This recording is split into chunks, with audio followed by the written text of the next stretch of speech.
नमस्कार. Knowledge basket इंडियामध्ये माझ्या सर्व प्रेग्नंट मैत्रिणींचं खूप खूप मनापासून स्वागत. आजचा व्हिडिओ अतिशय स्पेशल आहे कारण आता तुमचा 38वा आठवडा आहे. 38व्या आठवड्यात 9व्या महिन्यात तुम्ही ऑलरेडी आहातच, त्यामुळे घाबरून जाण्याची काही गरज नाही. कधीही आता बाळ तुम्हाला होऊ शकतं, कधीही प्रसूती तुमची होऊ शकते. आजचा जो आठवडा आहे आता याच्यामध्ये तुमचं बाळ हे खरं तर छोट्या कलिंगडा एवढं झालेलं आहे. आज या व्हिडिओमध्ये आपण बघणार आहोत बाळाची काय वाढ झालेली आहे.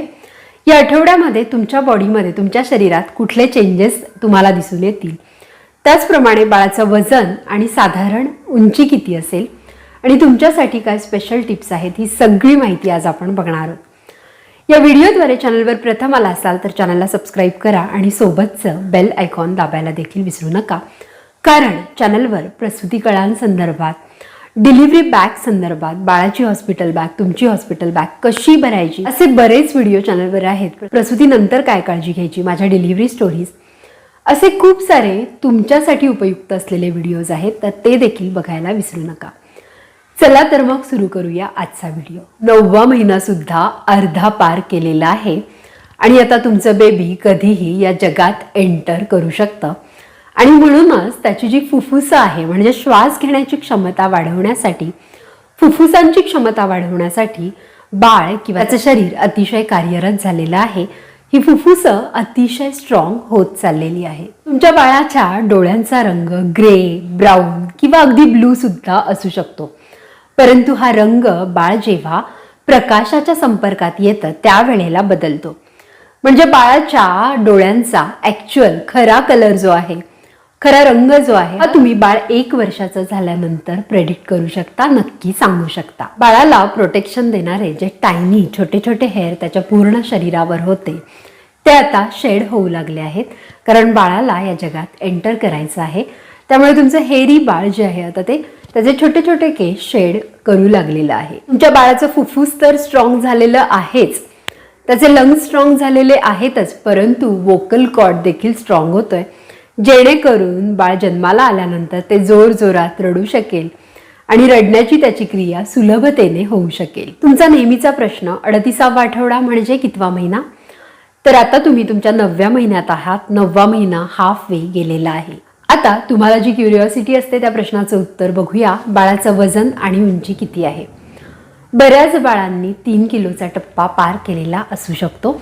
त्याचप्रमाणे 45 सेंटीमीटरच्या वर 48 ते अगदी मॅक्सिमम 51 सेंटीमीटर पर्यंत देखील त्याची उंची गेलेली असू शकते. तुमचं बाळ आता ॲम्निओटिक फ्लुइड ते ऑलरेडी स्वॉलो करायला, गिळायला सुरुवात केलेली आहे, जे त्याच्या पोटात गेलेलं असेल, आणि फर्स्ट त्याचं बॉवेल मुवमेंट म्हणजे फर्स्ट शी जी आहे, ज्याला मेकोनियम असं म्हणतात, त्या स्वरूपात ते बाहेर पडणार आहे जन्मल्यानंतर. आणि म्हणूनच पहिलं डायपर चेंज करण्यासाठी आता तुम्ही तयार झालं पाहिजे. बाळाच्या फुफ्फुसामधल्या एअर सॅक्स अजूनही एकमेकांना चिकटलेले आहेत. जसं बाळ बाहेर येईल तसं या एअर सॅक्स देखील बाजूला होतील आणि बाळ छानपणे ब्रीथ करू शकेल, श्वास घेऊ शकेल. या आठवड्यात बाळामध्ये काय चेंजेस आहेत? तर खूप चेंजेस बाळामध्ये नाही आहे. त्याचं ब्रेन म्हणजे त्याचा मेंदू जो आहे, त्याची नर्वस सिस्टम ही आता फाईन ट्यून होत आहे या जगामध्ये एंटर करण्यासाठी, जगाशी कम्युनिकेट करण्यासाठी. त्याचबरोबर बाळाच्या बॉडीवर, बाळाच्या शरीरावर थोडंसं फॅट देखील जमा होत आहे. आता या आठवड्यात तुमच्यामध्ये काय चेंजेस आहेत? बाळाचं ड्रॉपिंग म्हणजे बेबी ड्रॉपिंग जर झालं असेल तर तुमच्या छातीवरचं प्रेशर थोडं कमी झालं असेल आणि तुम्ही छान ब्रीथ करू शकत असाल. त्याचबरोबर जरी वरून प्रेशर कमी झालं असेल तरी खाली पेल्विक रिजनमध्ये प्रेशर वाढलेलं आहे. म्हणूनच बसताना बाळाचं डोकं किंवा इतर गोष्टींमुळे तुम्हाला अडचणी फील होऊ शकतात. झोपताना देखील आता तुम्हाला खूप त्रास होत आहे. बाळ आता लवकरच येणार आहे, त्यामुळे स्लीपलेस नाईट्स म्हणजे रात्री झोप न येणं, त्याचप्रमाणे ब्रेस्टमधून चिकट पदार्थ ज्याला कोलोस्ट्रम असं म्हणतात त्याचा स्त्राव होणं हे देखील नॉर्मल आहे. हे जाडसर येलोइश लिक्विड किंवा स्त्राव जो आपल्या निपल्समधून येतो हा प्री मिल्क प्रोडक्शन स्त्राव असतो, त्यामुळे मिल्क प्रोड्यूस होण्याच्या आधी बाळाला हा अतिशय उपयुक्त असतो. आणि काही महिलांना 3ऱ्या सेमिस्टर शेवटच्या तिमाहीच्या शेवटी हा स्त्राव जाणं सुरू होतं. आणि हा जो स्त्राव असतो हा संपूर्णपणे अँटीबॉडीज आणि विटॅमिन्स, मिनरल्स या सगळ्यांनी युक्त असतो, जो बाळाला इतर बाह्य इन्फेक्शन पासून वाचवणार असतो. याच्यामध्ये जास्तीत जास्त प्रोटीन असतात, फॅट आणि शुगर अतिशय कमी असते, जे बाळाच्या डायजेस्टिव्ह सिस्टमसाठी, त्याच्या पचन संस्थेसाठी अतिशय उपयुक्त आहे. असा स्त्राव तुम्हाला आधीपासून खूप जास्त व्हायला लागत असेल, होत असेल तर नर्सिंग पॅड्स वापरायला, गोल्ड नर्सिंग पॅड्स मिळतात ते वापरायला हरकत नाही. आणि सर्व स्त्रियांना हा स्त्राव जाईल असं नाही.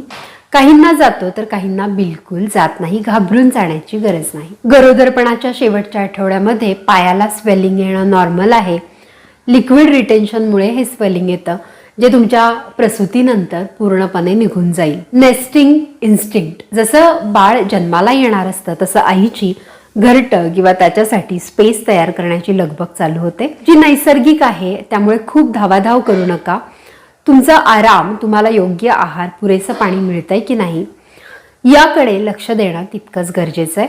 नेस्टिंग इन्स्टिंक्टसह स्वतःलाही पूर्ण वेळ द्या आणि स्वतःकडेही लक्ष द्या. येलो म्युकस प्लग हा डिझॉल्व्ह किंवा हा निघून जाण्याची शक्यता असते. हे तुमचं सर्व्हिक्स डायलेशनचं साईन आहे. परंतु म्युकस प्लग गेला म्हणजे प्रसूती होणार असं नाही. म्युकस प्लग नंतर देखील प्रसूती खूप दिवसांनी किंवा काही दिवसांनी होऊ शकते. वजायनल डिस्चार्जमध्ये थोडंसं लाल रक्त देखील दिसू शकतं. इथून पुढं तुमचे स्ट्रेच मार्क्स जास्त खाजवतील, परंतु नख लावू नका. थोडंसं तेल लावल्यानंतर ते थंड पडतील. फ्रिक्वेंट युरिनेशन कॉमन आहे. प्रसूतीनंतर या सगळ्या गोष्टी आटोक्यात येणार आहेत. त्याचबरोबर शक्य तितकं वॉक करा. स्वतःला मुव्हिंग ठेवा. डॉक्टरांनी जर अदरवाईज तुम्हाला काही सांगितलं नसेल तर. अम्निओटिक फ्लुइड मात्रा मेंटेन ठेवण्यासाठी सूप्स, लिक्विड फॉर्म्समध्ये भरपूर गोष्टी खा, प्या. हॉस्पिटल बॅग, तुम्हाला लागणारी कागदपत्र, तुमचे सगळे रिपोर्ट्स हे एकदा डबल चेक करून घ्या. काही राहिलंय की नाही किंवा काही ऍड करायचे, या सगळ्या गोष्टी पुन्हा एकदा नजर फिरवा. बऱ्याच जणींना ब्रॅक्स्टन हिक्स कॉन्ट्रॅक्शन म्हणजे फॉल्स लेबर पेन जाणवू शकतात. प्रसूती कळा, रिअल प्रसूती कळा कशा असतात यावर एक छान सायंटिफिक व्हिडिओ चॅनलवर प्रदर्शित केलेला आहे, तो देखील बघा. डिस्क्रिप्शनमध्ये त्याची देखील लिंक देते, ती बघा. बाळाची हॉस्पिटल बॅग, तुमची हॉस्पिटल बॅग कशी भरायची यादीसह चॅनलवर पब्लिश केलेला आहे, त्याच्या देखील लिंक्स देते, ते देखील व्हिडिओ तुम्ही बघून घ्या. शक्यतो लूज, कम्फर्टेबल कॉटनचे कपडे घाला, म्हणजे तुम्हाला श्वास घ्यायला तर छान वाटेलच, परंतु तुम्हाला ओव्हरऑल देखील छान वाटेल. पिकल्स, आईस्क्रीम, त्याचबरोबर मिठाचे पदार्थ थोडेसे टाळा, जेणेकरून कुठलं इन्फेक्शन तुम्हाला होणार नाही किंवा बीपीचा त्रास प्रसूतीच्या वेळी तुम्हाला होणार नाही. शक्य तितकं आयोडाइज टेबल सॉल्टच वापरा. कुठलंही रॉक सॉल्ट वगैरे वापरण्याची गरज नाही. आशा करते हा व्हिडिओ तुम्हाला आवडला असेल. या व्हिडिओमध्ये तुम्हाला काही क्वेरीज असतील, आत्ताच्या काळात तुमचे काही प्रश्न असतील तर ते कमेंट बॉक्समध्ये नक्की लिहा. त्याची उत्तरं देण्याचा मी प्रयत्न करेल. आणि हा व्हिडिओ तुम्हाला आवडला असेल तर गरजू मैत्रिणींबरोबर, प्रेग्नंट स्त्रियांबरोबर हा व्हिडिओ शेअर करा. आणि अशा छान छान शास्त्रीय माहितीपूर्ण व्हिडिओसाठी नॉलेज बास्केट इंडियाला सबस्क्राईब करा. चला तर मग परत भेटूया पुन्हा एकदा नवीन व्हिडिओसह. Till then stay healthy, stay happy and stay positive. Thank you.